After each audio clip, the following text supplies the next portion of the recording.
ഇന്നൊരു മലയാളം എക്സാമിന് വേണ്ടിയിട്ടുള്ള പ്രിപ്പറേഷൻ വ്ളോഗാണ്. യൂഷ്വലി ഈ ലാംഗ്വേജ് സബ്ജക്റ്റ് ഒക്കെ തലേന്നിരുന്ന് പഠിച്ചാൽ തന്നെ മാർക്ക് കിട്ടും എന്നുള്ളൊരു ചിന്താഗതി ഉള്ളവരായിരിക്കും നമ്മളിൽ പലരും.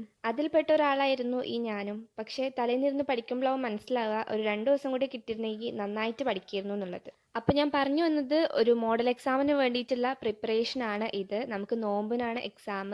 വന്ന് മോഡൽ എക്സാം വരെ നോമ്പിനായി. പക്ഷേ നമ്മൾ പറഞ്ഞിട്ട് കാര്യമില്ല, നമ്മുടെ സിറ്റുവേഷൻസ് ഒക്കെ നമ്മൾ അഡ്ജസ്റ്റ് ചെയ്യുന്ന വേണം. നമ്മൾ മാക്സിമം പ്രിപ്പയർ ചെയ്യാൻ നോക്കുക.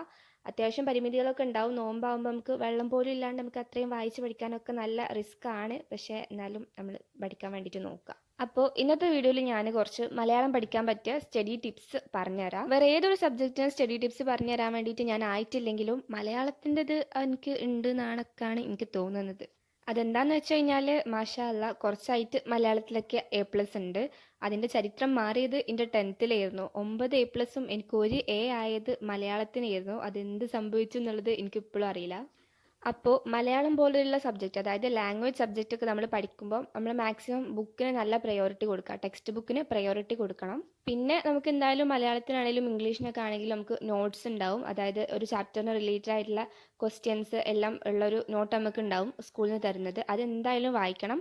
നമ്മൾ ഏത് ക്വസ്റ്റ്യനാണ് നമുക്ക് വരികയെന്നും കൂടി അറിയില്ല. എന്നാലും നമ്മൾ എല്ലാ ക്വസ്റ്റ്യൻസും ആൻസേഴ്സും നമ്മൾ വായിച്ചിട്ട് വേണം പോകാൻ. പിന്നെ നിങ്ങൾക്ക് പറ്റുന്നുണ്ടെങ്കിൽ ഇതേപോലത്തെ ഒരു ഷോർട്ട് നോട്ട് ഉണ്ടാക്കിയെടുക്കുക. അതെങ്ങനെയാണെന്നുള്ളത് ഞാൻ പറഞ്ഞുതരാം. അപ്പോൾ ഇതേപോലത്തെ നോട്ട്സ് ക്രിയേറ്റ് ചെയ്യാൻ വേണ്ടിയിട്ട് ആദ്യം നമ്മൾ ടെക്സ്റ്റ് ബുക്ക് വായിക്കുക. പിന്നെ നമ്മുടെ കയ്യിലുള്ള നോട്ട് വായിക്കുക. ഇനി നിങ്ങൾക്ക് ടൈം ഉണ്ടെന്നുണ്ടെങ്കിൽ യൂട്യൂബിൽ ക്ലാസ്സോ എന്തെങ്കിലുമൊക്കെ കേൾക്കുക.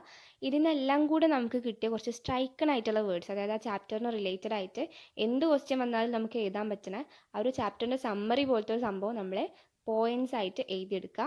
പിന്നെ ഇതിൽ മെയിനായിട്ട് കൊടുക്കേണ്ട കാര്യമാണ് നമ്മൾ ഇൻട്രൊഡക്ഷൻ, ആരാണ് എഴുതിയത്, റൈറ്ററിനെ വെച്ചിട്ട് അങ്ങനെയൊക്കെ നമ്മൾ നല്ല സെറ്റ് ഇൻട്രൊഡക്ഷനും കൺക്ലൂഷനൊക്കെ ഉണ്ടാക്കിയിട്ട് ഒരു ചെറിയ സമ്മറി, ചെറിയ ഷോർട്ട് നോട്ട് ഉണ്ടാക്കിയെടുക്കണം.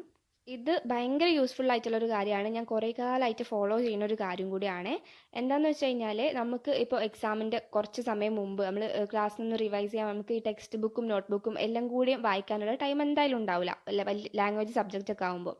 അപ്പോൾ നമ്മൾ എന്ത് ചെയ്യണം, ഈ ഒരു ചെറിയ ഒരു ന്യൂസ് പ്രിൻറ്റിൽ 4 മടക്കിയിട്ട് അതിൽ ഓരോ സൈഡിൽ ഓരോ ചാപ്റ്ററിനെ പറ്റിയിട്ടുള്ള ഷോർട്ട് നോട്ട് ഉണ്ടാക്കി വെച്ച് കഴിഞ്ഞാൽ എക്സാമിന് പോകുന്നതിൻ്റെ കുറച്ച് മുമ്പ് നമുക്ക് ഈ ഒരു സംഭവം മാത്രം വായിച്ച് നോക്കിയാൽ തന്നെ എക്സാം നമുക്ക് നല്ലപോലെ എഴുതാൻ വേണ്ടിയിട്ട് പറ്റും. എൻ്റെ കയ്യിലുള്ള ഈ ഒരു നോട്ട്സൊക്കെ ഞാൻ ഓണം എക്സാമിന് വേണ്ടിയിട്ട് തന്നെ പ്രിപ്പയർ ചെയ്തിട്ടുള്ളതായിരുന്നു. അങ്ങനെ ഓരോ എക്സാമിൻ്റെ ടൈമിൽ ഞാൻ പ്രിപ്പയർ ചെയ്ത് വെക്കുന്നതാണ്. ഇപ്പോൾ എൻ്റെ കയ്യിൽ എല്ലാ ചാപ്റ്റേഴ്സിൻ്റെയും നോട്ടുണ്ട്. പിന്നെ എക്സാം കഴിഞ്ഞിട്ട് ഇത് വലിച്ചെറിയാൻ നിൽക്കരുത്. പബ്ലിക് എക്സാം വരെ നമ്മളിത് കൊണ്ട് നടക്കണം. എന്തായാലും നമുക്ക് ഓരോ എക്സാമിനും എല്ലാ ചാപ്റ്റേഴ്സും ഇരുന്ന് എഴുതാനുള്ള ടൈം ഉണ്ടാവില്ല. അപ്പോൾ നേരത്തെ പ്രിപ്പയർ ചെയ്ത് വെച്ച് കഴിഞ്ഞാൽ നമുക്ക് എല്ലാ എക്സാമിനും വേണ്ടിയിട്ട് യൂസ് ചെയ്യാൻ പറ്റും. അപ്പോൾ ഇതൊക്കെയാണ് എനിക്കറിയുന്ന സ്റ്റഡി ടിപ്സ് എന്ന് പറയുന്നത്. പിന്നെ നമ്മൾ ടൈമൊക്കെ എപ്പോഴും ശ്രദ്ധിക്കാൻ നോക്കുക. മലയാളം ലാംഗ്വേജ് ഒക്കെ എഴുതുമ്പോൾ നമുക്ക് മെയിനായിട്ടുള്ള പ്രശ്നമാണ് ടൈം ഇല്ല എന്നുള്ളത്. അപ്പോൾ ഓരോ ടൈമിനനുസരിച്ച് നമ്മൾ ഏകദേശം പഠിച്ച് അങ്ങനെ തന്നെ എഴുതാൻ വേണ്ടിയിട്ട് നോക്കുക. അപ്പോൾ ഇതൊക്കെയാണ് ഇന്നത്തെ ഒരു വീഡിയോയിൽ ഞാൻ ഇൻക്ലൂഡ് ചെയ്തിട്ടുള്ളത്. നിങ്ങൾക്ക് യൂസ്ഫുൾ ആയെന്നുണ്ടെങ്കിൽ എന്തായാലും ലൈക്ക് ചെയ്യാനും സബ്സ്ക്രൈബ് ചെയ്യാനൊന്നും മറക്കരുത്. പിന്നെ മോർ വീഡിയോസിന് വേണ്ടിയിട്ട് ചാനൽ സബ്സ്ക്രൈബ് ചെയ്ത് വെക്കുക. അപ്പോൾ ഓക്കെ, ബൈ.